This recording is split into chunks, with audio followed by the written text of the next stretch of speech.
भक्तों, ओम नमः शिवाय। श्री शिवाय नमस्तुभ्यं। जय श्री महाकाल। जी हाँ भक्तों, आप सबको भी पता होगा कि 6 अप्रैल को प्रदोष का महापर्व आ गया है। जी हाँ भक्तों, प्रदोष जो कि हिंदू धर्म का और सनातन धर्म का बहुत ही बड़ा त्योहार माना जाता है। पूज्य गुरुदेव कहते हैं कि जिसकी कभी मनोकामना पूरी न होती हो, केवल और केवल प्रदोष के दिन अपनी मनोकामना बाबा भोलेनाथ से मांग ले, उसकी सारी की सारी मनोकामना बाबा भोलेनाथ अवश्य रूप से पूरी कर ही कर देते हैं। क्या करना है, कैसे करना है, तो आपको समझाने वाला हूँ। उपाय ध्यान से सुनिएगा, अच्छे से करिएगा। अगर आपने आज का उपाय ध्यान से सुन लिया, अच्छे से कर लिया, तो 100% है कि आपकी जो कोई इच्छा है, जो कोई मनोकामना है, सारी की सारी महादेव अवश्य रूप से पूरी करेंगे ही करेंगे। देखिए, पूज्य गुरुदेव ये भी कहते हैं कि जितना महत्व मकर संक्रांति का होता है, जितना महत्व सोमवार की अष्टमी का होता है, उतना ही ज्यादा महत्व प्रदोष के व्रत का भी होता है। तो अगर आपको भी कोई ऐसी इच्छा है, ऐसी मनोकामना है जो कि वर्षों पुरानी हो गई है, लेकिन अभी तक पूरी नहीं हो रही है, तो आज का ये वीडियो और आज का ये जो मैं उपाय बताने वाला हूँ आपके लिए, ठीक ध्यान से उपाय करिएगा। देखिए, आपको भी पता है, मैं आपको उपाय की महिमा है, ठीक है। आपको भी पता है कि पूज्य गुरुदेव की जो कथा होती है, उसमें बहुत सारे भक्त आते हैं और पत्र के द्वारा अपनी मनोकामना गुरुदेव तक पहुंचाते हैं, ये आपको भी पता है। और लाखों की भीड़ आती है, लाखों में पत्र आते हैं। तो अभी कुछ महीने पहले गुरुदेव की कथा हो रही थी और बहुत सारे लोगों ने पत्र लिखा। तो आपको ये भी पता है कि प्रदोष हर महीने आता है।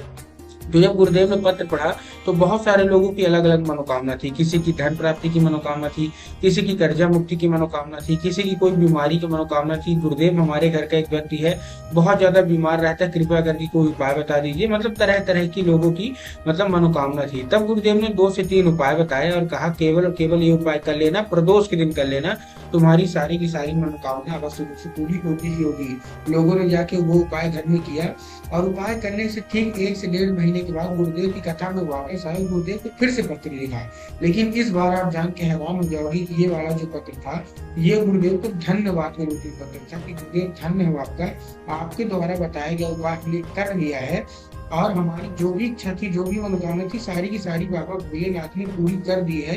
आपका कोटि कोटि धन्यवाद। तो देखिए, अगर आपको भी जानना है कि आखिर ऐसी कौन सा उपाय है जिसको करने मात्र से लोगों की सारी मनोकामना पूरी हो जाती है, चलिए हम बताते हैं आपको आज की इस वीडियो में। तो उपाय ध्यान से सुनिएगा, अच्छे से करिएगा।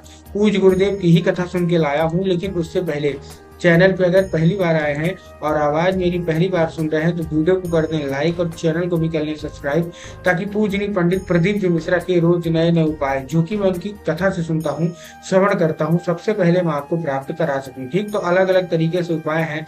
पहला जो हमारा उपाय है, ये मनोकामना है। क्या है? आपको क्या है? आपको मनोकामना पूर्ति करना है। अब देखिए, मनोकामना पूर्ति का मैं आपको उपाय बता रहा हूँ। आपको मनोकामना पूर्ति का उपाय करना कहाँ है? ये उपाय में आपको क्या क्या चाहिए? आपको चाहिए दिया। क्या चाहिए? आपको चाहिए दिया। ठीक, अब दिया, दीपक जो है वो कैसा होना चाहिए? दीपक होना चाहिए मिट्टी का। सबसे पहली बात क्या होना चाहिए? मिट्टी का। ठीक, मिट्टी का ले लिया। और बहुत सारे लोग क्या करते हैं कि जो तेल से बना लेते हैं, आपको तेल नहीं लेना। मिट्टी के दिए के साथ आपको चाहिए घी। घी ले लिया, उसके साथ गोल बाती। तो आपको क्या क्या हो गया आपके साथ? आप ले लिए मिट्टी का दिया, ले लिए, उसमें घी ले लिए और गोल बाती ले लिए।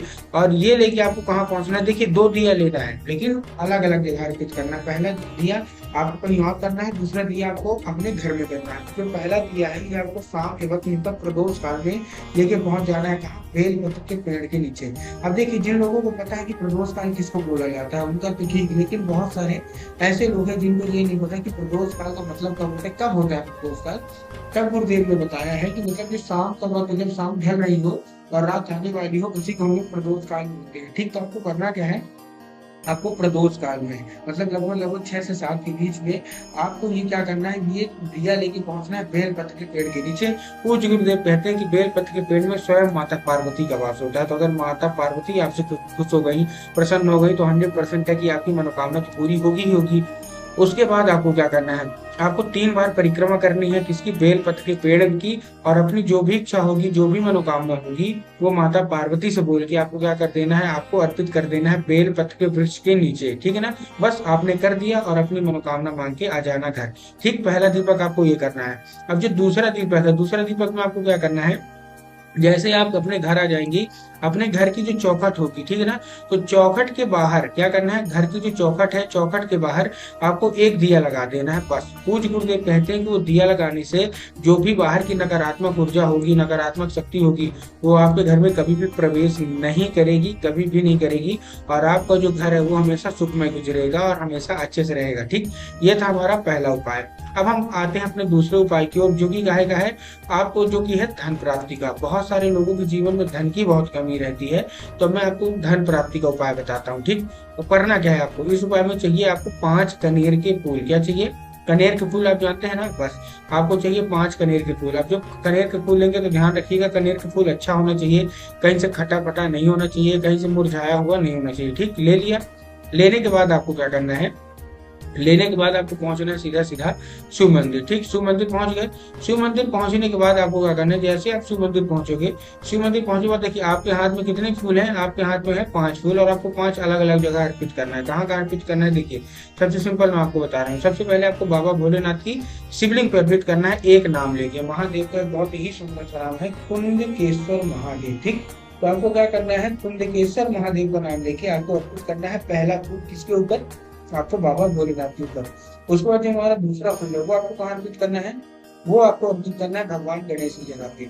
अब देखिए, जिनको पता है कि भगवान गणेश की जगह कहाँ होती है उनका तो ठीक, लेकिन बहुत सारे ऐसे लोग हैं जिनको यही नहीं पता कि भगवान गणेश की जगह कहाँ होती है। उनको मैं बताना चाहूंगा कि जो जलाधारी होती है, जलाधारी के बाएं हाथ में लेफ्ट साइड में भगवान गणेश की जगह होती है। ठीक, आपने दूसरा फूल वहां अर्पित कर दिया।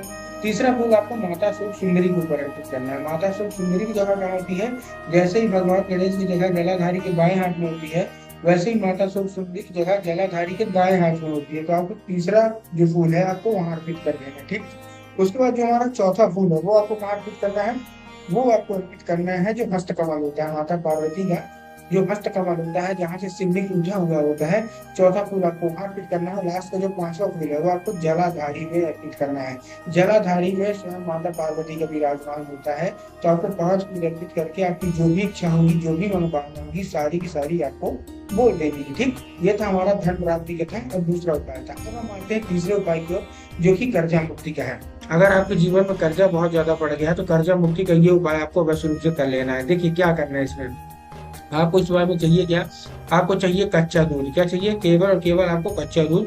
और कच्चा दूध लेने के बाद आपको क्या कहाँ पहुंच जाना है, आपको बरगद के पेड़ के नीचे पहुंच जाना है। बहुत सारे लोग जो आधा दूर उपाय सुनते हैं उनके दिमाग में क्या होगा, कच्चा दूध लेके हमको शिवलिंग पर अर्पित करना है। जी नहीं, आपको शिवलिंग पर अर्पित नहीं करना, आपको कहाँ करना है, बरगद के पेड़ में। तो बरगद के पेड़ के नीचे जैसे ही पहुंचे आपको क्या करना है, बटकेश्वर महादेव का नाम लेके। देखिए महादेव के बहुत ही अलग अलग नाम है, जैसे मैंने आपको कुंडकेश्वर बताया है, ठीक ना, उसके अलावा भी चंद्रमौली बताया है, एक ऐसा ही नाम है बटकेश्वर महादेव। तो आपको बटकेश्वर महादेव का नाम लेके अर्पित करना है, और जीवन का जितना भी कर्जा होगा सारा का सारा आपको बोल देना है वही खड़े खड़े, और चुपचाप अपने घर आ जाना है। पूज्य गुरुदेव कहते हैं मात्र 1 से 1.5 महीना लगेगा, आपके जीवन में जितना भी कर्जा है सारा का सारा महादेव चुकता कर ही कर देंगे।